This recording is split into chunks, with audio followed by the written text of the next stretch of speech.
It all started with a knock on my door that changed everything. I opened it to find the familiar, self-important glare of Karen, the type of person who believes the world revolves around her HOA rulebook. But this time, it wasn't a casual complaint about paint colors or trash cans. No, Karen had a new target, my backyard beehives. "You need to remove those immediately," she declared, voice sharp and inflexible. "They're a safety hazard, and the HOA won't tolerate them."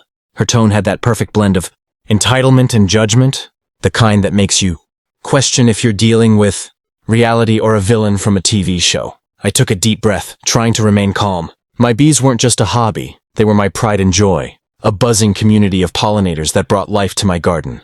The honey they produced wasn't only sweet, it was a testament to months of care, patience, and love. And Karen wanted to destroy it, just because some HOA manual said so. I tried reasoning. I explained the ecological benefits, the safety precautions I'd implemented, and even offered to educate the neighborhood. But Karen wasn't listening. She had her mind set. Within 48 hours, she had already filed a formal complaint with the HOA board, attaching pictures that made my little hives look like a dangerous infestation. What came next was a whirlwind of meetings, emails, and phone calls. I found myself repeatedly explaining that my bees were safe, that they posed no threat, and that the rules Karen cited were vague at best. But she wasn't just a neighbor. She was a force of nature in her own right, relentless and unyielding. Every message I sent was met with a snide remark or a veiled threat about fines and legal action. But here's where things took an unexpected turn. The more Karen pushed, the more attention my backyard ecosystem seemed to attract. Birds circled overhead, butterflies fluttered with renewed vigor, and yes, even the black bears in the nearby forest started to take notice. It was almost as if nature itself was responding to her interference, subtly but unmistakably. I knew this was going to escalate, but I never imagined just how dramatic it would become. Little did Karen know she wasn't just meddling with bees, she was poking at an entire ecosystem that had been thriving quietly behind my backyard fence. And nature never takes kindly to bullies. This is where the story truly begins, a tale of entitlement, tiny wings, and the reminder that sometimes you mess with Mother Nature at your own risk. I woke up that Saturday morning to the usual hum of bees, their wings vibrating softly against the wooden hives, filling the garden with life. But something felt different. There was a strange tension in the air, a subtle vibration that made the hairs on my arms stand up. At first I dismissed it. Maybe it was just my nerves after the previous week's confrontation with Karen. Then I saw them. From the corner of my yard, near the edge of the forest, a pair of massive black bears was watching. Not aggressively, not yet, but intensely curious, their dark eyes tracking every movement. My first instinct was panic. Bears aren't just cute wildlife. They're powerful, unpredictable forces of nature. And here they were, apparently drawn by something, or someone. I backed away slowly, trying not to startle them, and realized what must have happened. Karen's relentless interference had upset the delicate balance of my backyard ecosystem. The bees, normally peaceful, had increased their activity, their buzzing carrying a scent that traveled beyond my fence. And the bears, ever opportunistic, had picked up on the sweet aroma of honey. By mid-morning, Karen had appeared in her usual dramatic fashion, clipboard in hand, ready to inspect the danger she believed I was hiding. But as she stepped onto the edge of my yard, the bears began moving, slowly at first, then faster, drawn by the intoxicating scent of honey dripping from one of my hives. I froze, heart pounding, as I watched Karen's confident stride falter. She had no idea what was coming. The bees buzzed louder, almost like a warning, and the bears advanced just close enough to make her jump back. Panic flashed across her face. The perfectly groomed, rule-quoting HOA queen was suddenly reduced to squeals and frantic gestures. It was surreal. The forest had become an unlikely ally. Nature itself seemed to be defending my hives, reacting to Karen's entitlement and intrusion. The bears didn't attack, not exactly, but their presence created a barrier no HOA complaint or rule could penetrate. Karen's complaints felt suddenly irrelevant, in the face of something much larger than herself. I watched silently, careful not to escalate the situation, as she retreated to the edge of the sidewalk, muttering curses and warnings. My bees continued their work, undisturbed, while the bears slowly disappeared back into the forest, leaving behind a very clear message. My backyard was off limits. It was a strange mix of victory and relief. I hadn't fought Karen with words, lawsuits, or meetings. Nature had intervened, reminding everyone, including Karen, that some things are bigger than HOA rules or human arrogance. Little did I know this was just the beginning. Karen's persistence wasn't going away, and the next confrontation would test not only my patience but the limits of Mother Nature's patience as well. After the bear incident, I thought the message had been delivered loud and clear. My backyard and my bees were not to be messed with, but Karen doesn't quit that easily. In fact, her persistence only seemed to grow stronger, fueled by the embarrassment of her failed attempt to intimidate me and, unknowingly, nature itself. It started with emails. Endless, detailed, and condescending. Each one was packed with citations from HOA bylaws, threats of fines, and subtle digs questioning my responsibility as a homeowner. At first, I tried to ignore them. I'd learned my lesson from the first confrontation. Escalating wouldn't help. But then she stepped up her game. One morning, I noticed a brand new inspection team from the HOA standing at my gate.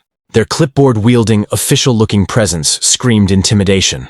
I stepped outside cautiously, greeting them politely, while keeping an eye on the forest edge. The bears were still around, just far enough to remain unseen but close enough that I could feel their presence, like quiet guardians of the yard. Karen wasn't alone.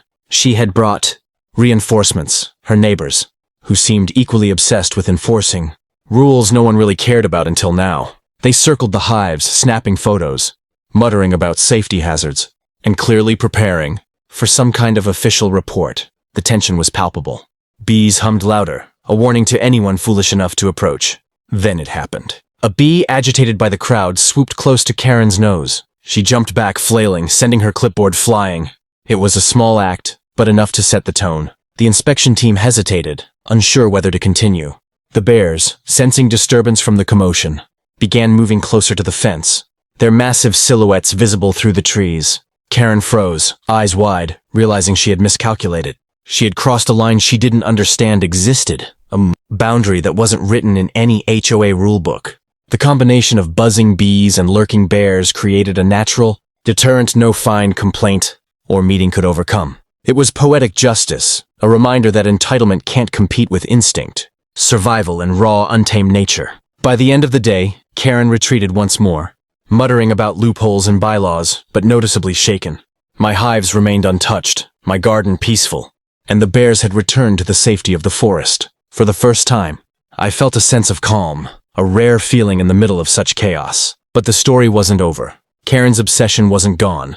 It had only grown quieter, more calculated. I knew she would return, with new strategies and perhaps even more audacity. And I also knew I couldn't count solely on the bees and bears to protect my sanctuary forever. This was the calm before the storm, the chapter where boundaries were tested, lessons were learned, and the true battle between human entitlement and nature's wisdom became undeniable.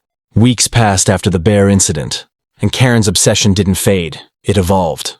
Quiet whispers through the neighborhood suggested she was plotting something bigger.